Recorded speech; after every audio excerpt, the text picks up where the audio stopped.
happy? Yes, you're all looking happy. And we all are happy. Sometimes. What if you ate chocolate with the foil? You would enjoy the chocolate, but periodically have to spit out the foil, right?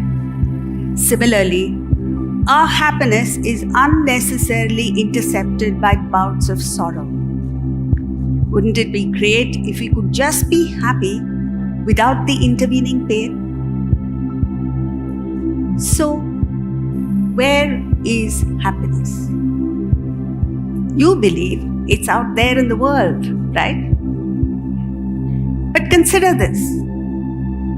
You take a non-stop flight Mumbai to New York, and as you exit the terminal building there, a fellow passenger lights up a cigarette. He is happy. But a non-smoker walks away. The same object gives immense pleasure to one person, intense displeasure to another. So, is happiness in the object? Then where is it? Think. As long as the desire for the cigarette was unfulfilled, the mind was agitated, unhappy. The moment the desire got fulfilled, the agitation ceased, you're happy. So is happiness in the mind and not in the object? Are we chasing a mirage all our lives when the oasis is elsewhere? By the end of the session, you will have the power to be happy with or without objects. Where do we seek happiness? We look for happiness through 4 avenues: sense enjoyment, action, relationships, and intellectual pursuits. Let's begin with sense enjoyment.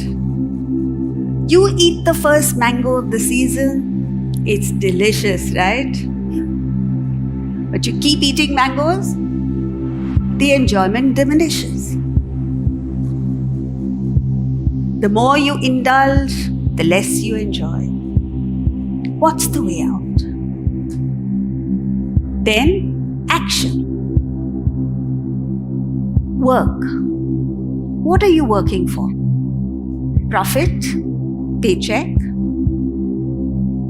Watch the thousands of people go to work on a Monday morning. Does anyone look excited? They all pull long faces. Nadal also works. He is ecstatic every time he goes out to play. Haven't you noticed it? What's the difference? Next, relationships. Have you seen couples in the hot midday sun on Marine Drive?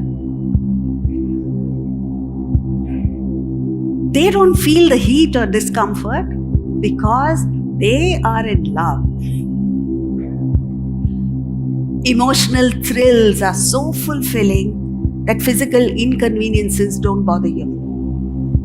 But then, the days of wine and roses soon become days of wine and neurosis.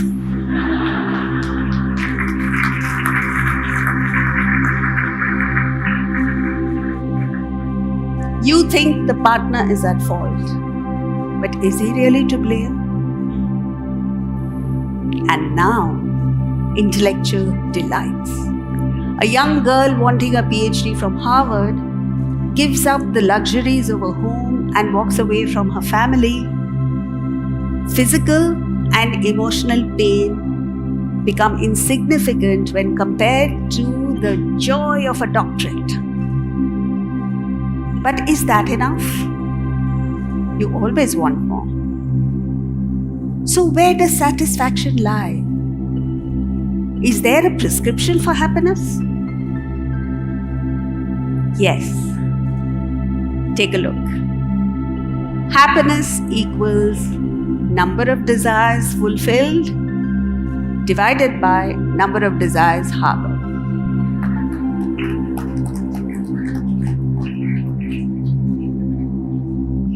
Using this simple formula, how can you enhance your happiness? Either increase the numerator or decrease the denominator. What are we all doing? Fulfilling desires. You fulfilled many desires. Has your happiness increased? Not necessarily. Have you wondered why? Let's say you need a pair of walking shoes. As you enter the mall, someone offers you a perfume to sample. A little ahead, you see a beautiful watch. And then the latest smartphone. Finally, you buy the shoes. What have you done? You fulfilled one desire, the numerator has gone up by 1. But without you realizing it, the denominator has gone up by 3. Perfume, watch, smartphone. This is one experience. You can imagine what happens in an entire lifetime. You want happiness, but only succeed in increasing desires. So what do? Focus on the denominator. As you bring down the desires, your happiness increases exponentially. And when the desires come down to 0, you get infinite happiness. Spot on. Thereafter, anything added or taken away makes no difference because you know it.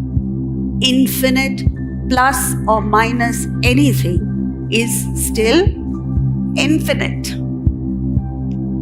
But the world is agog with objects, and you are enticed to want more, buy more.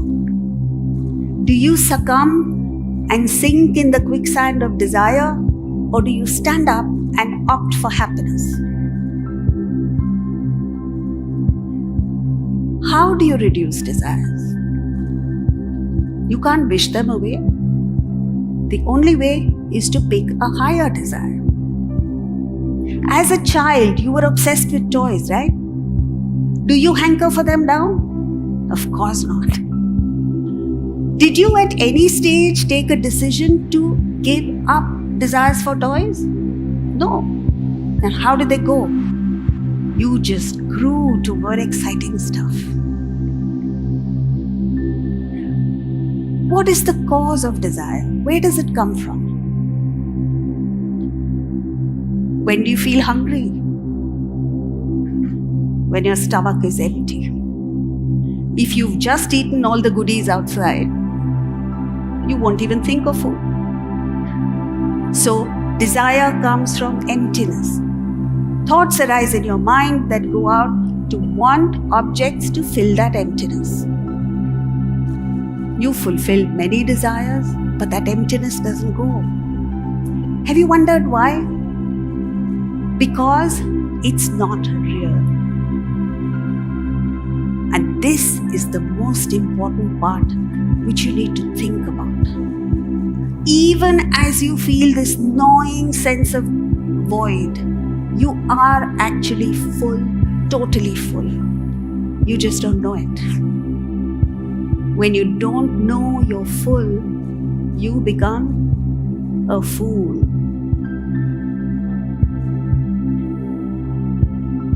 So, you don't need objects of the world to fill you. You only need knowledge of your fullness. A child gets separated from his family and grows up as a beggar in the same area where his parents live. The father, a billionaire, continuously searches for the son and many years later realizes that the beggar is his long-lost son. The son now knows that all the years that he thought he was a beggar, he was in fact a billionaire. We are not just millionaires, friends. We are infinitaires. Ignorant of our real worth, we go out as beggars, asking for petty, paltry things. Just wake up to the reality. Gain knowledge of your fullness, and your life will change.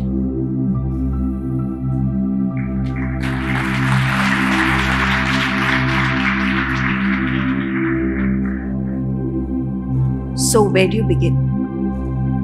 Upgrade your desires. For how long will you remain in the kindergarten of life, oblivious to the subtler joys you are heir to? Pick an emotional desire and your happiness multiplies. Feel one with the family, and when anyone does well, you rejoice. Identify with the nation and you celebrate the achievement of all Indians. Your happiness increases 1.3 billion times.